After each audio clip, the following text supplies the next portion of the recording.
उस दिन मर जाएंगे, जहर खा लेंगे जिस दिन। तो लड़ाई तो आर पार होगी ना। इस तरह लात मारते रहोगे, आज हम अपनी आइडेंटिटी और आइडियोलॉजी खत्म कर दें। मेरी शक्ति ही मेरी कमजोरी बन गई, और सच बोलना ही मेरे लिए गुनाह होता चला गया। हम भी दलाली और दोगलाई किए होते तो राजनीति अच्छी कर जाते।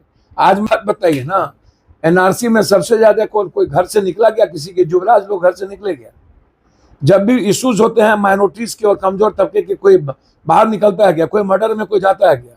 इतनी बड़ी घटना घटी कोविड, कोई निकला क्या? पप्पू यादव के अलावा कोई निकला क्या? हम जेल में 5 महीना गए, सांसद पटना में सब मुख्यमंत्री होते, कोई निकला क्या? सब नहीं थे, आप थे उसमें। तो ये लोग कौन? ये लोग चुप रहते हैं बीजेपी के खिलाफ, डरे रहते हैं। ईडी सीबीआई का डर उन लोगों को है, पप्पू यादव को है। किसको डर है? हमारा जादव कोई भी कुर्मी पत्रकार में जाना ही नहीं चाहता है। वो कहता है हमको छोटका नौकरी मिले, नौकरी करेंगे, हम रोजगारों नहीं करेंगे, व्यापारों में नहीं जाना चाहता है। अगर आते हैं बावन भूमिया राजपूत को, क्या है? कब तक ब्राह्मणवाद? आप 15 साल 20 सालों से नीतीश लालू यादव है, तब भी गाली। अब अपनी बात करें ना, दूसरे जात को गाली देके। नमस्कार, मैं हूं चंदन कुमार। स्वागत है आपका महाजनपद के सबसे पुराने और भरोसेमंद न्यूज प्लेटफॉर्म मंगवानी पर। हमारे साथ आज ऐसी शख्सियत है जिसका नाम ही काफी है और मुझे नहीं लगता कि कोई इनको नहीं जानता होगा। पप्पू यादव कहें तो पूरे भारत में हर कोई जानता ही होगा इनको। पप्पू जी, स्वागत है आपका मंगवानी पर। जी जी, बहुत बहुत धन्यवाद। एक चीज जो हम जानना चाहते हैं, पप्पू यादव जो पटना कभी पानी में भर जाए, कोविड का समय हो, हर समय जनता के साथ खड़े रहने वाला पप्पू यादव, वो कभी कहता है कि मुझे गठबंधन में ले लो। फिर आपका आज या कल का बयान था कि अब याचना नहीं रन होगा, इस तरह की बात बोलकर वो पटना से दिल्ली को प्रस्थान करते हैं। तो हमेशा जनता के साथ खड़े रहने वाले पप्पू यादव की आज की स्थिति क्या है? कि जनता को आप एक तरफ भगवान के मानते हो जी, और जनता को आंख भी दिखाते हो। जो पॉलिटिशियन है जब जनता के भरोसे जीतता है तो वो मालिक बन बैठता है। मेरा और जनता के बीच 40 सालों से, उससे भी ऊपर, बेटे और माँ का और आंगन का रिश्ता है। एवरीवन, भले हो सकता है मैं जात का लीडर नहीं बन पाया या जात का लीडर बनने की कोई होड़ नहीं है, लेकिन जमात हमको चाहती है, जमात हमको लाइक करती है। जमात के बीच में जो सर्वधर्म संभव और वसुधैव कुटुंबकम है, वो पप्पू यादव के चरित्र, चिंतन और कर्म से दिखता है। हमारा जो रिश्ता है वो कंप्लीट मानवता और इंसानियत के लिए नहीं, ये तो कंप्लीट रूप से सिर्फ विकास के मुद्दों पर है। आम आदमी जिससे परेशान ना हो, आम आदमी के जीवन में सिस्टम, नेता और माफिया दखल ना दे, हम उसके खिलाफ हैं। हम क्राइसिस के बेटे हैं। दुनिया में, देश में जहाँ भी क्राइसिस होती है वहाँ पप्पू यादव, चाहे वो भूज हो, चाहे उत्तराखंड हो, चाहे उड़ीसा हो, चाहे कोविड हो, चाहे पानी हो, चाहे मर्डर हो, चाहे घटना हो, चाहे नेशनल इंटरनेशनल इशू हो, कोई भी जब क्राइसिस चाहते हैं कि क्राइसिस हो तो जनता का आदमी, जनता के बीच रहने वाला आदमी चुप कहाँ हो जाता है? दिक्कत देखिए ना, जस्टिस क्राइस्ट को चुप कहाँ से हुई? उसको भी तो जनता नहीं छोड़ी। राम को वनवास मजबूर कर दिया जनता जाने के लिए, कुर्सी नहीं मिली, और आया तो सीता की अग्नि परीक्षा हो गई।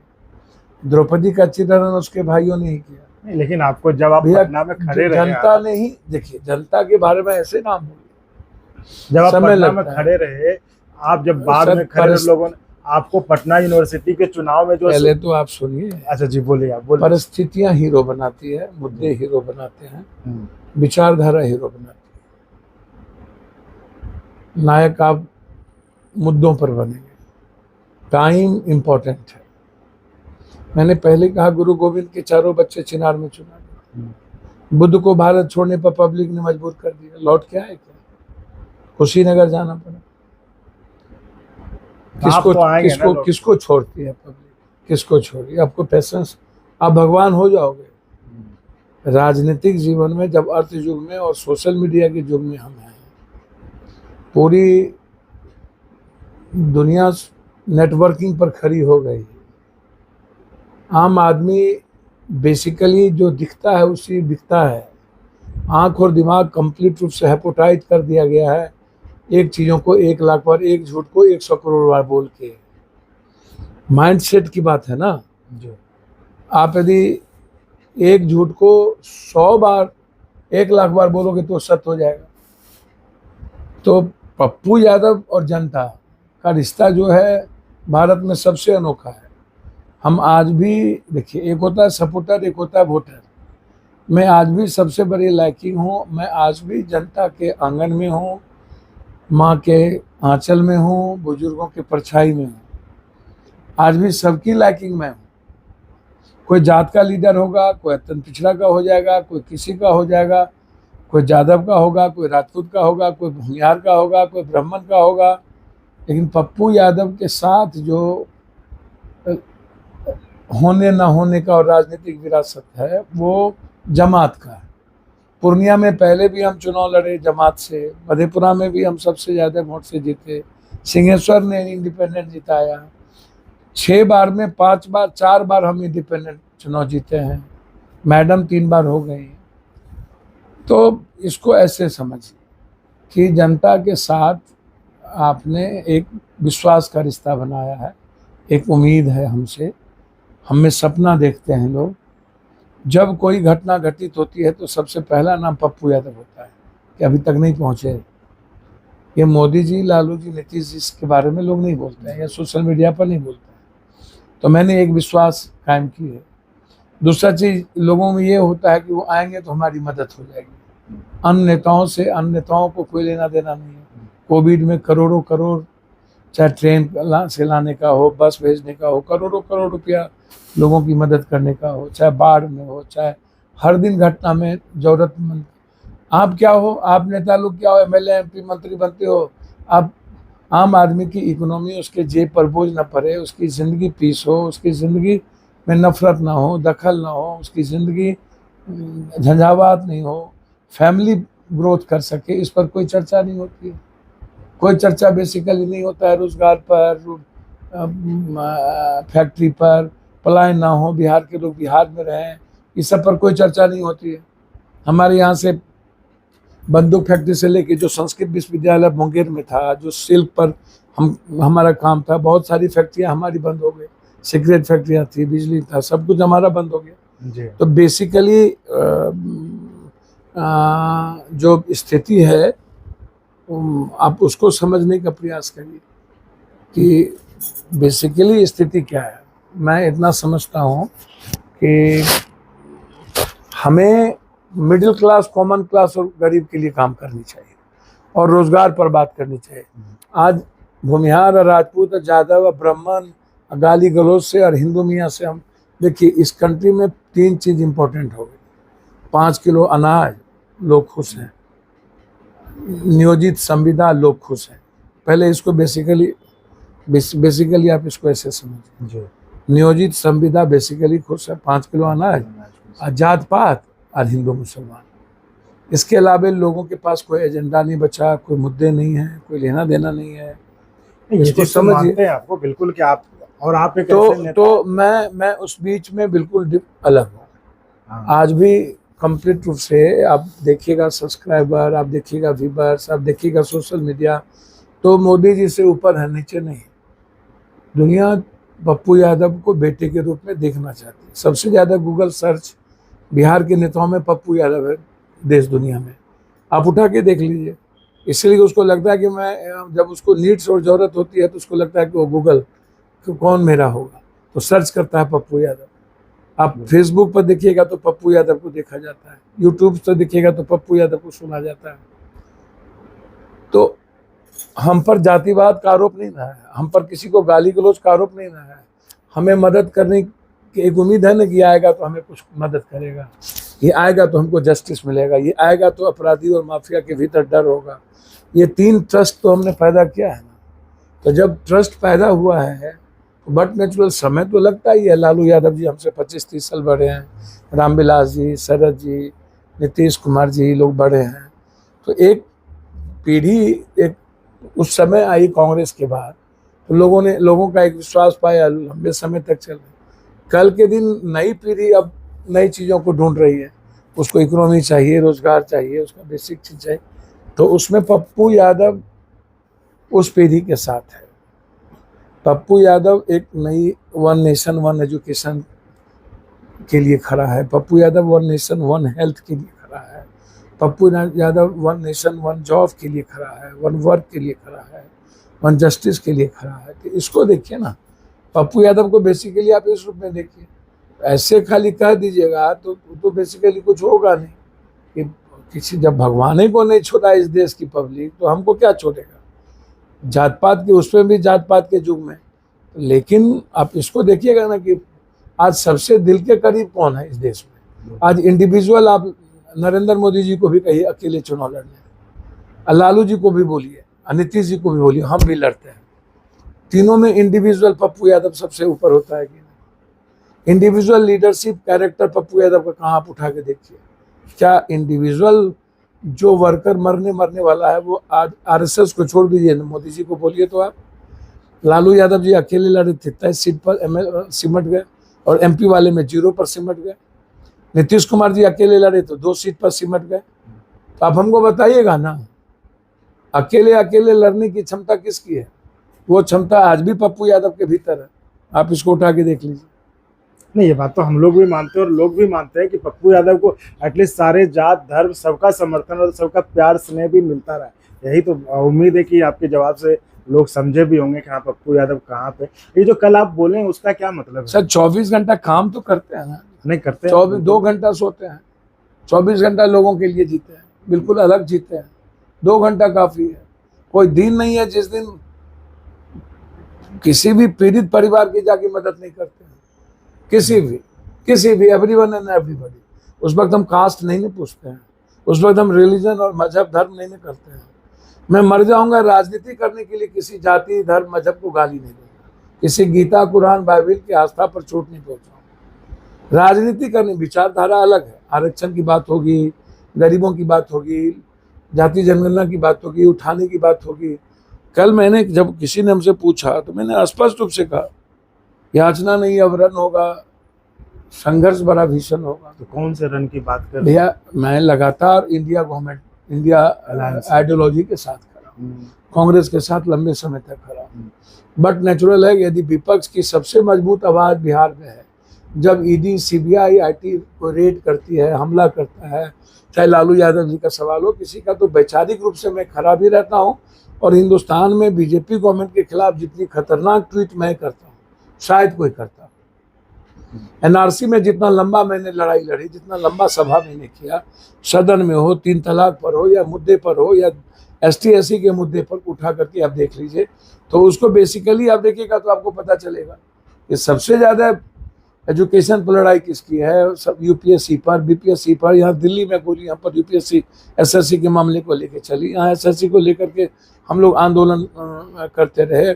चाहे नियोजित शिक्षक हो, संविदा का मामला हो, ममता का हो, आशा का हो, आंगनबाड़ी का हो, जीविका का हो, चाहे आप जिस टीचर्स का हो, जिस मुद्दे पर आप देखिएगा, जिस घटना में, जिस परिचय में, चाहे घर खाली राजीव नगर नेपाली नगर को तोड़ रहा था तो पप्पू यादव ने बचाया, डालमी नगर को तोड़ रहा था एशिया का सबसे नंबर 1 सीट तो पप्पू यादव ने बचाया। चाहे बड़ी घटना घटती हो, शाही की हत्या हो, चाहे जिसकी हत्या हो, मुजफ्फरपुर बंद करने का सवाल हो, पुलिस की गोली से 4 लोग मर जाते हो, तो कटिहार को बंद किसने किया? मोतिहारी में अपराध के खिलाफ कौन गए? तो बेसिकली जो मेरी लड़ाई है वो चैलेंजेबल है कि आम आदमी की मदद कैसे हो सकती है। तो इसीलिए मैं इस बात को मैं स्पष्ट रूप से आपको कह सकता हूँ और मेरा बहुत क्लियर है कि आम आदमी की ज़रूरत और उसके खुशी के लिए मैं खड़ा हूँ। आम आदमी, और इसमें मैं पूछता ये हूँ कि जब मैं लगातार, आप जब neck to neck Rahul Gandhi ji जब अरविंद केजरीवाल जी को बड़े दिल से और खुले मन से एक्सेप्ट करते हैं, और ममता दीदी को एक्सेप्ट करते हैं और कहते हैं कि कांग्रेस 2 कदम पीछे है, आप लोग आगे हैं, इतने बड़े पद यात्रा करने के बाद इतने ओपन माइंड के साथ बात करता है, तो क्या आज यदि आप इंडिया की हिस्ट्री को बचाना चाहते हैं या किसी चीज़ों को और नेक टू नेक बात करते हैं, तो क्या उसमें पप्पू यादव नहीं आता? क्या उसमें ओबीसी नहीं आता? क्या उसमें साबुद्दीन जी की पत्नी नहीं आती है? क्या उसमें और लोग नहीं आते हैं? आप सबको बेसिकली लेके चलिए। क्या उसमें चंद्रशेखर रावण नहीं आता है? मायावती जी नहीं आती है? आप कैसे अलग अलग कैसे लेके चलेंगे? जब अरविंद केजरीवाल और उनको कांग्रेस जैसी बड़ी पार्टी जो आज सबसे बड़ी पार्टी है, और पीएम राहुल गांधी तो पीएम मनमोहन सिंह के सेकंड पार्ट में बन सकते थे, जो आज गाली गलौज की बात करते हैं, बचकाना बात करता है। राहुल गांधी पीएम का मोहताज है क्या? अब जैसे नीतीश कुमार जी की बात है, बार बार होता पीएम। भाई नीतीश कुमार जी पीएम नहीं है, जेपी और कर्पूरी बनने के रास्ते पर चल चुके हैं, लाह पर चल चुके हैं। लोहिया उनकी जो धारा है इस देश को बचाने की, अब उसको पीएम। मैं बेसिकली जब पप्पू यादव, क्या आप, हम तो नहीं कर रहे हैं आप हमको 4 सीट 5 सीट 3 सीट ये सब दे दो मैडम, और राज्यसभा में चलिए। आप बेसिकली जहां पप्पू यादव की यदि नीड्स है, और पप्पू यादव आपको सीट जिता सकता है, पप्पू यादव 10 पैसा 5 पैसा आपकी मदद पूरे बिहार में कर सकता है, तो उसको किस आधार पर आप अलग हमेशा रखते हो? जबकि मैं आपके साथ हूँ, लगातार मैं आपकी बात करता हूँ।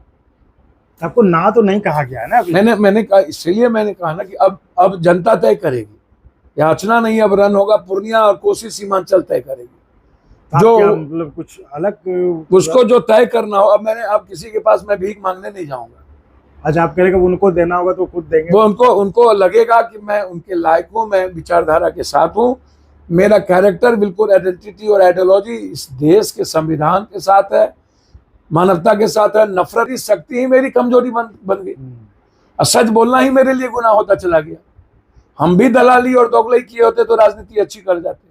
आज मैं दोगलई राजनीति तो दोगलई का नाम है, बदलते रहो, इधर उधर करते रहो। सब बीजेपी के साथ गया, आज हम भी बीजेपी के साथ चले जाए, बात खत्म हो जाएगी। यदि आप इस तरह लात मारते रहोगे, आज हम अपनी आइडेंटिटी और आइडियोलॉजी खत्म कर दें। हालांकि आप जो बोल रहे हैं आपकी बात में सच्चाई भी है कि बीजेपी के खिलाफ बहुत आक्रामक ट्वीट और जो भी है, जब भी जरूरत होता है हमलावर ट्वीट करते हैं, लेकिन आपकी इमेज बनाई गई ऐसा था कुछ कि आपको एक समय था पहले कि आपको समझा जाता था कि आप बीजेपी के तरफ से बैठे? नहीं, आप हमको एक बात बताइए ना, एनआरसी में सबसे ज्यादा कोई घर से निकला क्या? किसी के युवराज लोग घर से निकले क्या?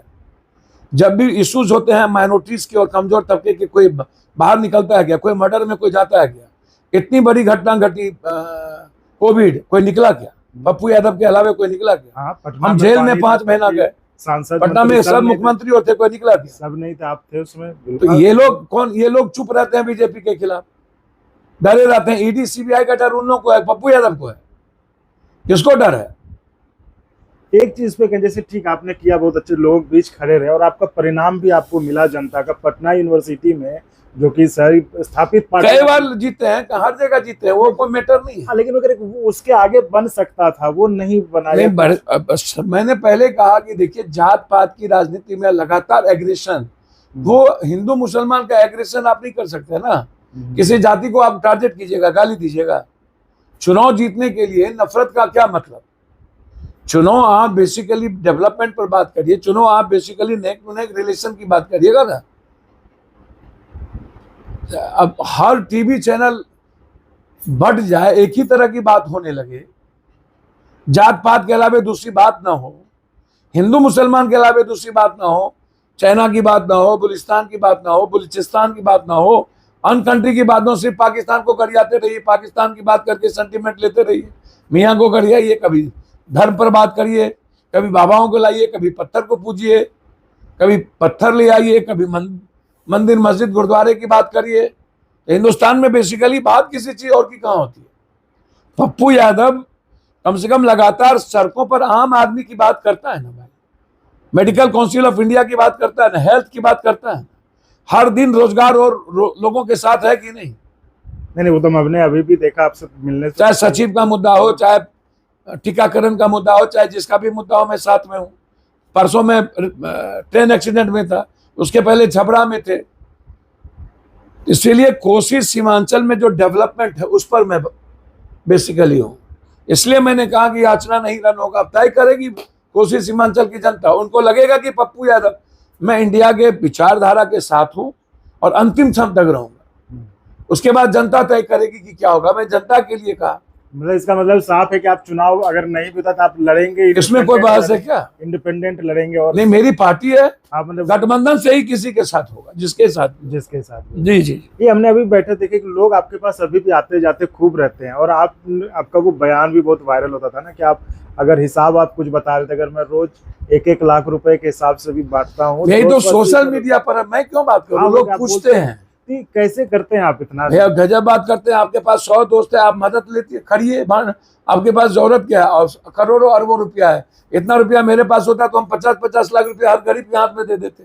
टाटा बिरला अदानी के तरह दिया, 2 पैसा होता तो किसी को गरीब नहीं रहने देते, सबको बिजनेस के लिए 50-50 लाख रुपया दे देते। कोई मीनिंग नहीं है। रुपया तो पैर की धूली होती है। आप रुपया जीने के लिए आओ कि आदमी बहुत क्लियर है। यदि कोई मर्डर हुआ, घटना घटी, बलात्कार हुआ, वहां आप जा कह रहे हो राजनीति करने के लिए कि वहां न्याय जस्टिस की बात करोगे और मदद करोगे? बेसिकली अब्राहम लिंकन के समय था love the by the for the people, अब वो नहीं चलेगा। अब with the have the then love the by the for the, without with and have, how to love the by the for the people. लोग अभी मदद करने के लिए आए कि हमको फोन कर दीजिए, 7 लाख रुपया किसी डॉक्टर ने हमको बच्चे मार दिया, नहीं छोड़ रहा है, हम क्या करेंगे? क्या कहेंगे? नहीं, भगवान आपको सपोर्ट करेगा, किस्मत आपकी ठीक है, कि हम उसके साथ होंगे। कोई साथ नहीं होता है। सारे नेता घर में क्यों सोए थे? सबको जरूरत थी कोटा से अपने अपने विधानसभा लोकसभा से बच्चों को लाना चाहिए। पप्पू यादव भी क्यों? सबको जरूरत थी यहाँ पर मदद करना चाहिए सब क्षेत्र के मजदूर को। हम ही क्यों सब तक खाना और पहुंचाए? हम ही क्यों सबका लाश उठाए? हम ही क्यों रेमडेसिविर और ऑक्सीजन पहुंचाए? हम ही क्यों 11 दिन रोटी दूध पानी सब जगह पहुंचाए?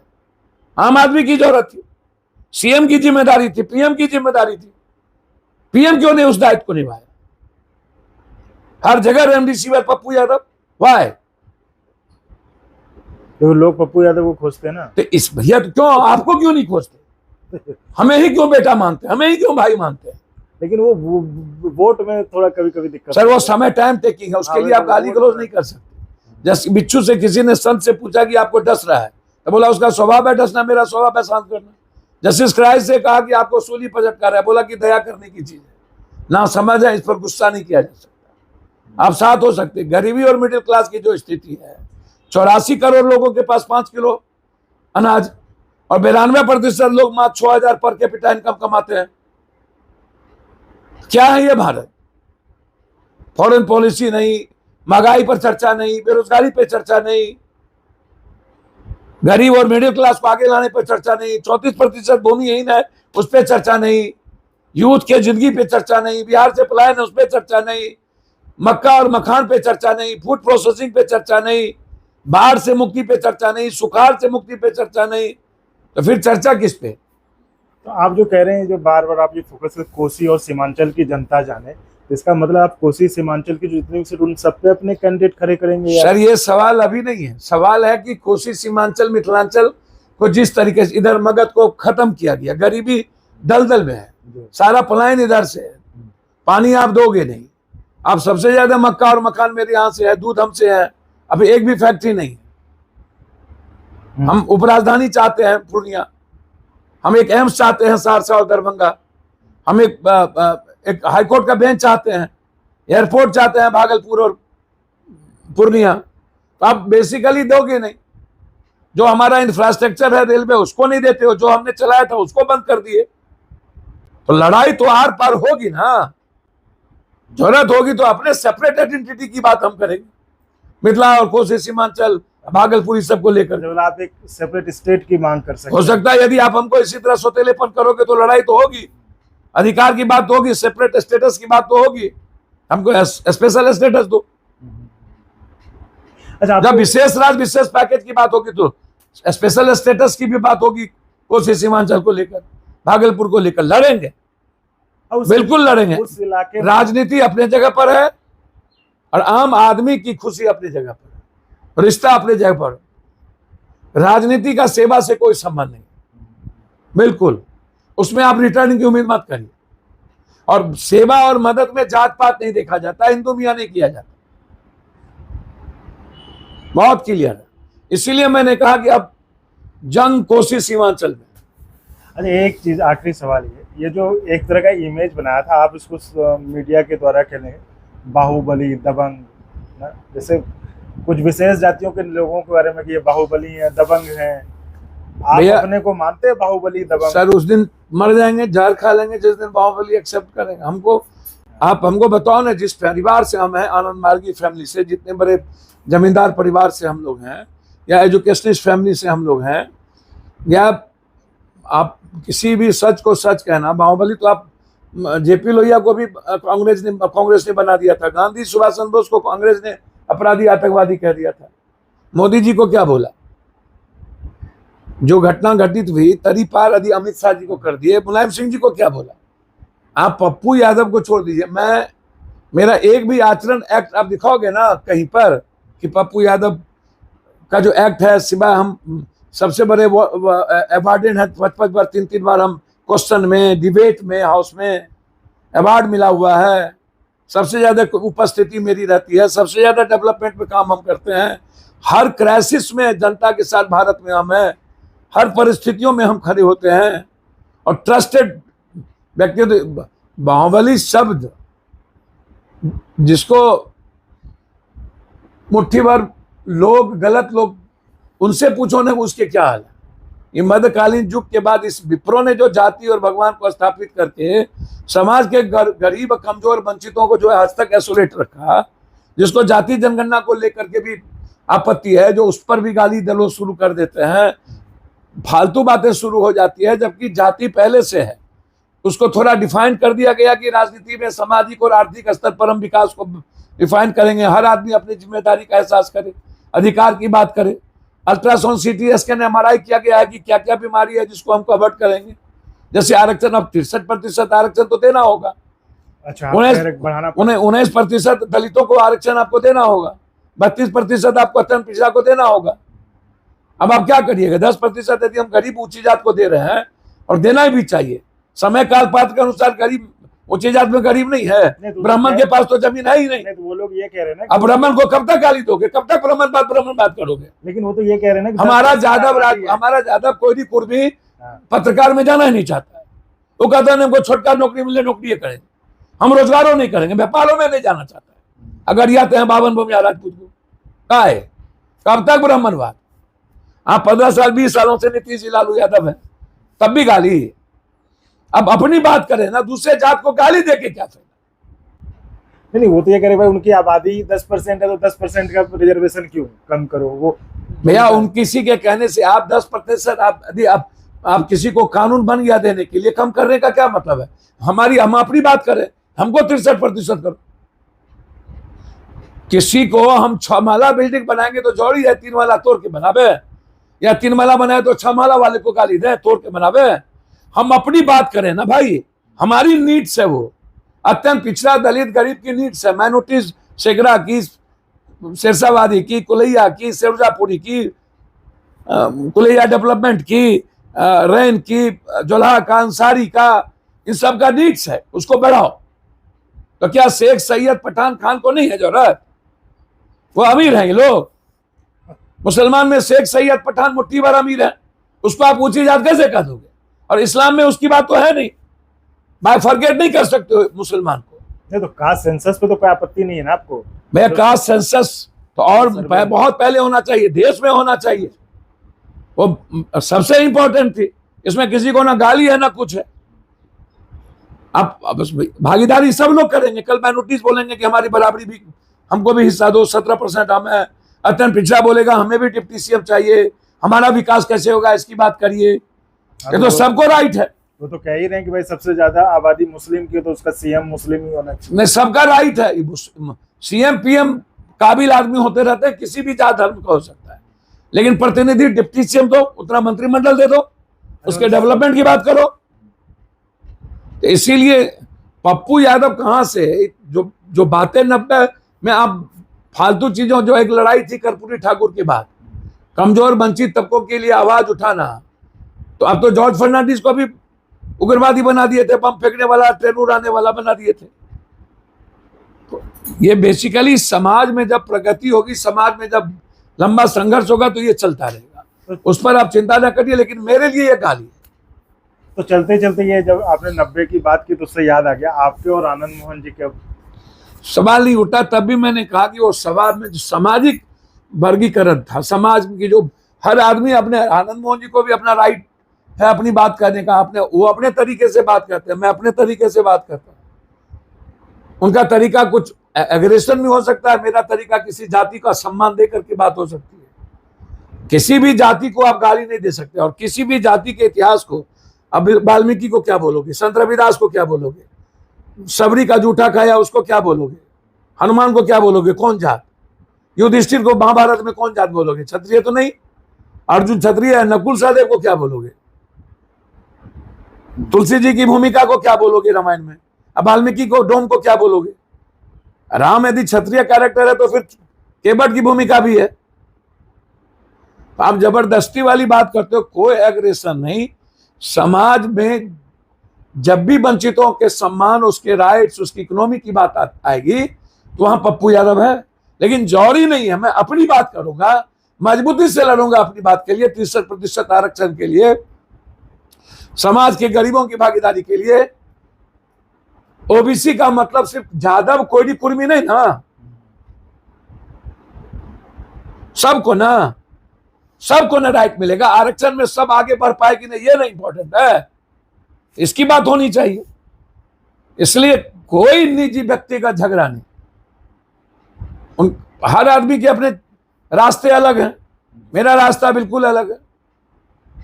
आप अभी जो ब्राह्मण राजपूत पर उन्होंने एग्रेशन दिखा दिया, मैं समझता हूं कि इतनी एग्रेशन की आवश्यकता, मैं सलाह नहीं दूंगा, आग्रह ही कर सकता हूं कि जौहरी नहीं है, बात रखने का राइट है। संदर्भ क्या था, तर्क क्या थे, वे क्या था, तो ऐसा नहीं चलेगा। कुछ को कोई रामायण को कुछ बोल देता है, रामायण को गाली दे देता है, कोई कुरान शरीफ साहब को गाली दे देता है। सुबह से शाम ब्राह्मण और मिये को गाली दिया जाए, दलित को। एक पाठ है जो ब्राह्मण को भर दिन गरियाता रहता है, कम मुद्दा था, कम मुद्दा नहीं है, काय बाबन को गरियाओगे ब्राह्मणवाद। 90% स्वतंत्रता सेनानी, आपकी हिस्ट्री में उठा के देखो, दलित आदिवासी अत्यंत पिछड़े के बाद सबसे बड़ी भूमिका स्वतंत्रता संग्राम में ब्राह्मण की है कि नहीं। सुभाष चंद्र बोस, लाला लाजपत राय, झांसी की रानी लक्ष्मीबाई, तो कहते इन लोगों को, चंद्रशेखर आजाद, किसी को लोग कहते बाकियों को दबा दिया, इनको ऊपर कर दिया। भैया मुझको नाम जात कौन है, सुभाष चंद्र को ऊपर कर दिया, संत रविदास है, परशुराम है, सब लोगों का इतिहास है, बाबा साहब अम्बेडकर है, घरे घर सम्मान है इन लोगों का। आप एक जात को गाली नहीं दे सकते। गाली बिरसा मुंडा 9 करोड़ 68 लाख 86 लाख के लगभग आदिवासी है, 3000 भी नौकरी में नहीं है। क्यों? किसने कहा आपकी सरकार है, क्यों नहीं करो? उसके लिए भी आज ब्राह्मण गाली दे। सुने, ये सब चीज नहीं चलेगा। तो ये थे पप्पू यादव जी, जन अधिकार पार्टी के राष्ट्रीय अध्यक्ष, जिनसे बात की, और इन्होंने अपने बातचीत में साफ साफ एक तरफ से इशारा भी कर दिया कि बहुत हो गया, बहुत इन्होंने इंडिया गठबंधन की तरफ से इंतजार करा, अब जो भी होगा वो उनकी तरफ से संदेशा आना है, और अपनी ये तैयारी इनकी है कि हम कोसी सीमांचल के इलाकों में जो होगा अपने दम पे, या फिर गठबंधन की तरफ से कुछ संदेश आता है तो उनके लिए आ जाओ अभी तेरे पास।